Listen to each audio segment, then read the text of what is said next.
हमारा प्रश्न है, सिरोही का राजस्थान में विलय कब हुआ?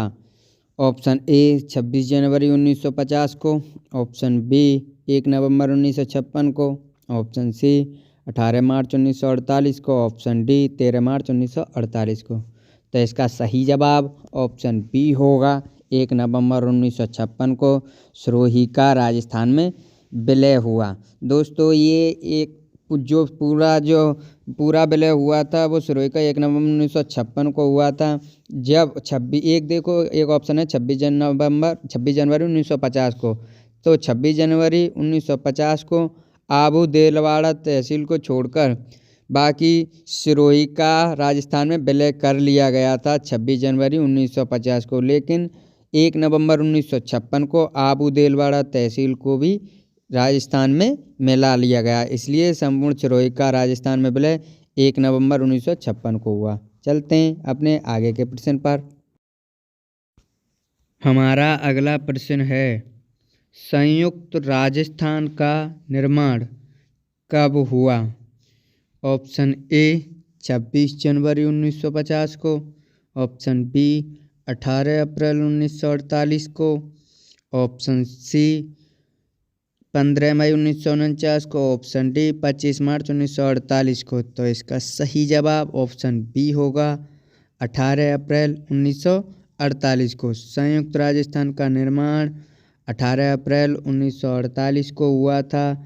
ऑप्शन बी इसका सही जवाब होगा, 18 अप्रैल 1948। चलते हैं अपने आगे के प्रश्न पर।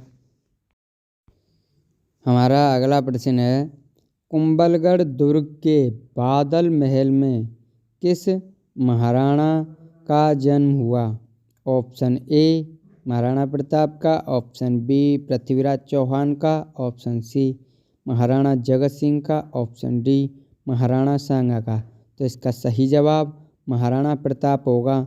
जो कुंभलगढ़ कटारगढ़ दुर्ग के जो बादल महल में जूनी कचहरी है, उसमें 9 मई 1540 ईस्वी को जेठ शुक्ल तृतीया को महाराणा प्रताप का जन्म हुआ था। तो ऑप्शन ए इसका सही जवाब होगा, महाराणा प्रताप का जन्म 9 मई 1540 ईस्वी को कुंभलगढ़ कटारगढ़ दुर्ग के बादल महल की जूनी कचहरी में हुआ था। चलते हैं अपने आगे के प्रश्न पर। दोस्तों बहुत ही अच्छे प्रश्न हैं, बहुत ही खास प्रश्न हैं आपके लिए। तो चैनल पे नए हो तो चैनल को लाइक शेयर सब्सक्राइब कर लें भाई, जिससे मेरा आने वाला वीडियो का नोटिफिकेशन आपके पास पहुंचे। प्राचीन काल में किस दुर्ग को सुदर्शनगढ़ दुर्ग के नाम से जाना जाता था? ऑप्शन ए कुंभलगढ़ दुर्ग को, ऑप्शन बी चित्तौड़गढ़ को, ऑप्शन सी नाहरगढ़ को, ऑप्शन डी जयगढ़ को। तो इसका सही जवाब ऑप्शन सी होगा, नाहरगढ़ दुर्ग को प्राचीन काल में सुदर्शनगढ़ दुर्ग के नाम से भी जाना जाता था। इसका सही जवाब ऑप्शन सी होगा, नाहरगढ़ दुर्ग को प्राचीन काल में सुदर्शनगढ़ दुर्ग के नाम से भी जाना जाता था। चलते हैं अपने आगे के प्रश्न पर। हमारा प्रश्न है, कौन से लोक देवता को कायम खान मुसलमानों का लोक देवता कहा जाता है?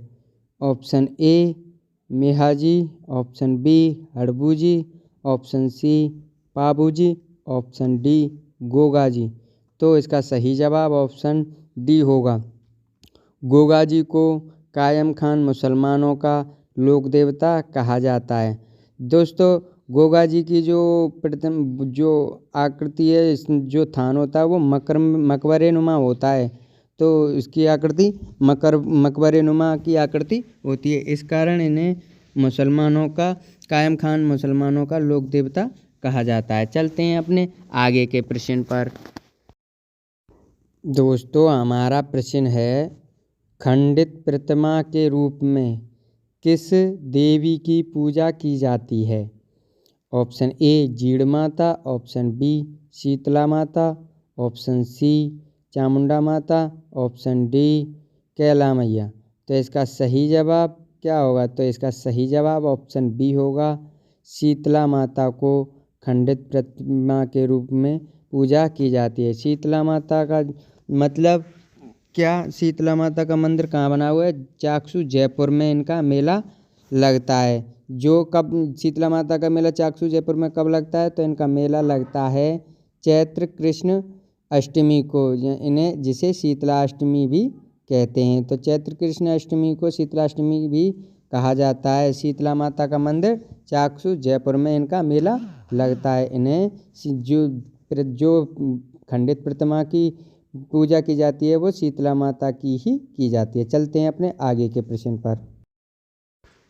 हमारा अगला प्रश्न है the early Chauhan dynasties Rajasthan के किस इतिहासकार की रचना है? ऑप्शन ए जयनारायण व्यास की, ऑप्शन बी पृथ्वीराज रासो की, ऑप्शन सी दशरथ शर्मा की, ऑप्शन डी बंकीदास की। तो इसका सही जवाब ऑप्शन सी होगा, दशरथ शर्मा की है। चलते हैं आगे के प्रश्न पर।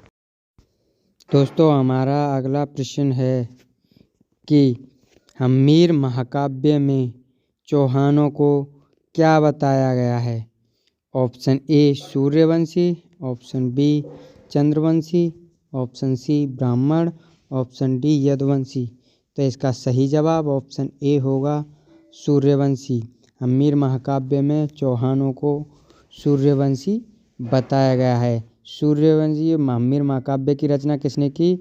नैनचंद सूरी द्वारा इसकी रचना की गई थी। दोस्तों ये ऑप्शन ए सही होगा। चलते हैं अपने आगे के प्रश्न पर। हमारा प्रश्न है मातृकुंडीय मेला किस देवता से संबंधित है? ऑप्शन ए गणेश जी से, ऑप्शन बी कैला देवी से, ऑप्शन सी विष्णु से, ऑप्शन डी महादेव से। तो इसका सही जवाब ऑप्शन सी होगा, विष्णु जी। मातृकुंडीय मेला विष्णु जी से संबंधित है। दोस्तों चैनल को लाइक शेयर सब्सक्राइब कर लें। चलते हैं अपने आगे के प्रश्न पर। दोस्तों हमारा अगला प्रश्न है राजस्थान में मृदा अपरदन में सर्वाधिक सहायक नदी कौन सी है? ऑप्शन ए माही नदी, ऑप्शन बी बनास नदी, ऑप्शन सी गंभीर नदी, ऑप्शन डी चंबल नदी। तो इसका सही जवाब ऑप्शन डी होगा, चंबल नदी। चंबल नदी राजस्थान में सर्वाधिक मृदा अपरदन में सहायक नदी है। सर्वाधिक मृदा अपरदन राजस्थान में चंबल नदी के द्वारा किया जाता है। ऑप्शन बी इसका सही जवाब होगा। चलते हैं अपने आगे के प्रश्न पर। हमारा अगला प्रश्न है राजस्थान में ग्रीष्म ऋतु में सर्वाधिक आंधियाँ किस जिले में चलती हैं? देखो दोस्तों इसमें सर्वाधिक आंधियों की बात कर रहा है, तो इसका सही जवाब क्या होगा? Option A Sirohi, option B Hanumangarh, option C Shri Ganganagar, option D Jhalawar. तो इसका सही जवाब ऑप्शन सी होगा। ग्रीष्म ऋतु में सर्वाधिक आंधियाँ श्री गंगानगर जिले में चलती हैं। सर्वाधिक आंधियाँ राजस्थान में ग्रीष्म ऋतु में श्री गंगानगर जिले में, और न्यूनतम पूछे सबसे कम आंधियाँ तो झालावाड़ में करना है दोस्तों। सबसे कम झालावाड़ और सबसे ज़्यादा सर्वाधिक श्री गंगानगर। ऑप्शन सी इसका सही जवाब होगा। चलते हैं अपने आगे के प्रश्न पर। हमारा प्रश्न है किसी स्थान की जलवायु के निर्धारक तत्व कौन कौन से होते हैं? ऑप्शन ए तापमान, ऑप्शन बी वायुदाब, ऑप्शन सी आर्द्रता व वर्षा, option D A B C तीनों। तो इसका सही जवाब ए बी सी तीनों होगा। किसी भी स्थान की जलवायु के निर्धारक तत्व तापमान भी होता है, वायुदाब भी होता है, आर्द्रता व वर्षा का होना भी जरूरी होता है। तो इसका सही जवाब आर्द्रता व नमी, वायुदाब, तापमान, ये तीनों ए बी सी तीनों। ऑप्शन डी इसका सही जवाब होगा। चलते हैं अपने आगे के प्रश्न पर। हमारा प्रश्न है बरखान किसे कहा जाता है? ऑप्शन ए अर्धचंद्राकार रेत के टीलों को, ऑप्शन बी मिट्टी के कटाव को, ऑप्शन सी खाली मैदान को, ऑप्शन डी इनमें से कोई नहीं। तो इसका सही जवाब होगा ऑप्शन ए, अर्धचंद्राकार रेत के टीले को बरखान कहा जाता है। ये ज़्यादा बालूकर स्तूप होते हैं, इन्हें अर्धचंद्राकार टीलों को ही बरखान के नाम से जाना जाता है। वे सबसे ज़्यादा सर्वाधिक विनाशकारी टीले यही होते हैं। दोस्तों, चैनल पर नए हो तो चैनल को लाइक शेयर सब्सक्राइब कर लें। हमारा अगला प्रश्न है, राजस्थान में काले हिरण व कुर्जा पक्षियों के लिए प्रसिद्ध अभयारण्य कौन सा है? उस अभयारण्य का नाम बताना है जिसमें काले हिरण व कुर्जा पक्षी पाए जाते हैं। ऑप्शन ए, राष्ट्रीय अमर उद्यान।